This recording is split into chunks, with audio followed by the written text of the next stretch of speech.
This morning, before your feet found the floor, a bright little cave lit your face, your phone. Shadows flickered, opinions dressed as facts. Friend, I'm Plato. Walk with me. In a few minutes, you'll know how to spot one shadow you keep mistaking for reality, and you'll choose one simple turn that points you toward what is. We've been testing justice and building a city in speech. Today we change the light. Here's the question: how do you turn from images to reality, and then return to help others without getting lost again? When I say the cave, imagine ordinary life where we treat appearances as truth. And when I speak of the good, think of the source that makes truth knowable and life worth choosing. Our task is practical. Learn the stages of turning, see why the eyes get confused, and pick a tiny habit that starts your own ascent. Let's sketch the cave in your day. First, shadows on the wall. Headlines, clips, likes, quick signals. Here the mind is mostly imagining. Second, turn a little. The fire and the puppets. You start checking sources, noticing who is casting which shapes. That's belief. You're still in the visible, but dealing with actual objects, not echoes. Third, the hard part. You're pulled upward. At first it hurts. You consult the underlying numbers, methods, definitions. This is understanding and training. Reason beginning to lead. Finally, you steady your gaze and infer the sun. You grasp not just this or that fact, but the cause that makes true things knowable and good things good. That's what I mean by the good, the condition under which knowing and valuing even makes sense.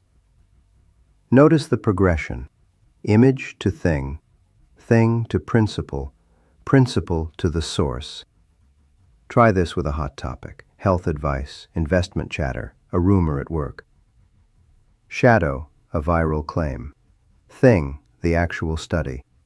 Principle, the logic and design. Source, the standard by which you judge good evidence at all. Quick reflection: where do you usually stop? At the headline, the object, or the reasoning? Hold that answer gently.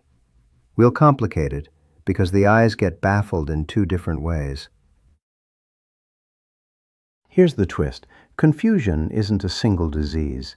A person can stumble because the light is too dim or because it's too bright. Coming up, you squint and ache. Going back down, you fumble and look foolish.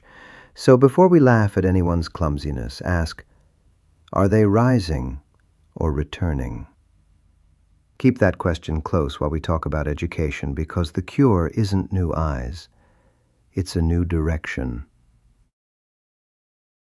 Many teachers promise to pour knowledge into you like wine. That flatters the buyer, but it misses the point. The capacity to learn is already there. The work is to turn it toward what is. Think of a strong eye fixed on a mirror, sharp sight, wrong aim. We need an art of turning, not stuffing. What helps the turn? Begin with number. When the same thing seems one and many, small and large, you're forced to think.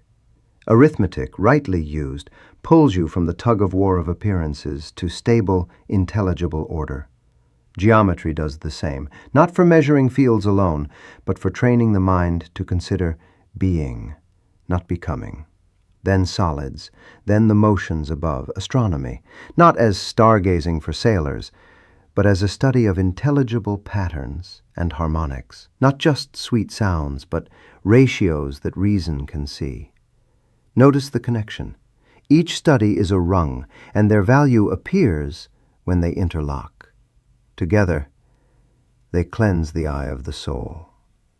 And yet, here is the trap. If you taste refutation too young, if the delight of contradiction becomes a sport, you start pulling down every belief, yours and others, like a puppy tearing at robes. That creates a clever lawlessness, not wisdom. So we time the ascent. In youth, let learning be playful. Later, knit the studies together. Then, when character is steadier, practice dialectic. the art that questions assumptions, all the way down until the first principle appears. Dialectic is not for winning quarrels. It is the coping stone, the part that seeks the unconditioned source. If you rush it, you sour souls. If you neglect it, you leave them dreaming under hypotheses. So the stakes are high. The same sharp mind can serve low ends if left unturned, or behold the good if turned rightly. And there is one more demand that makes people nervous. If you do reach the open air, you will not be allowed to sit in the sun forever. The city needs pilots who know the stars. The best must go back down, eyes adjusting, pride set aside, and help steer. And the safest rulers are those who do not love ruling. Here is the heart of it. Education is conversion, not a change of organs, but a change of aim. The earlier studies, number, shape, motion, proportion, loosen the chains and turn the head. Dialectic completes the turn. By reason alone, without leaning on sight or custom, it asks for the account of things until the first principle appears. Call that principle the good, the source that makes truth shine and makes right action worthy. When someone has looked long enough in that light, two truths settle in. First, honors down below are shadows. Office is not a prize.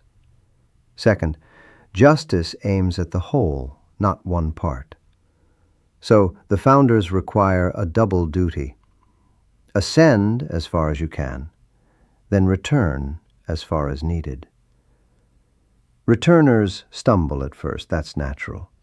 We measure their effort by direction, not by early grace. For you, leading a team or a family, this means do not seize the wheel to feed appetite or to hoard honor. Let the better life, thinking and learning, be yours. And when your turn comes, govern as a necessity for the common good. That is reluctant rule, and it's the safest hand on the tiller. If I had to distill it, first, notice the ladder, image, thing, reasoning, source, and choose to climb one rung higher than your habit. Second, remember the two dazzlements. Don't mock a confused friend until you ask whether they are rising or returning. Third, see leadership as a duty after learning, not the other way around. Now your 24-hour experiment. Pick one recurrent shadow, maybe a headline genre, a workplace rumor, or a self-story like, I'm just not a numbers person. Do two moves, one turn and one return. Turn. Ask, what is the thing itself here?